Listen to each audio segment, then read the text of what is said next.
aksidente. Katulad niya, nagmumotor ka, tapos may biglang tumawid na aso, kaya pusa.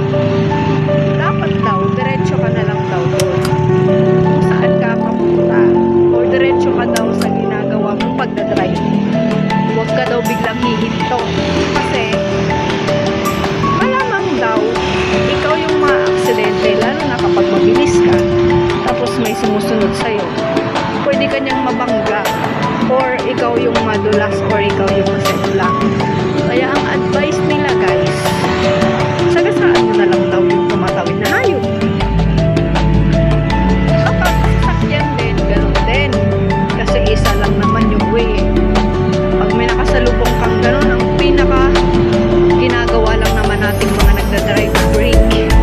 So ngayon, kung mabilis ka, bigla kang nag-brake, eh, kung mabilis din yung kasunod mo, mawabangga ka kasi hindi pa siya agad-agad makaka-brake. Ang brake kasi natin hindi naman agad kumakagat yan. So, kumbaga, nagmemelo pa yan bago agad kumagat. Lalo na kapag mahina na yung brake. O kaya, sinasabi nilang manipis na yung brake pads mo yung sa motor. Napakadelikado nun guys. Kaya para sa akin, depende na lang talaga sa sitwasyon o kaya sa senaryo. Pag pwede mo siyang iwasan, iwasan mo na lang. Pero make sure na safe ka.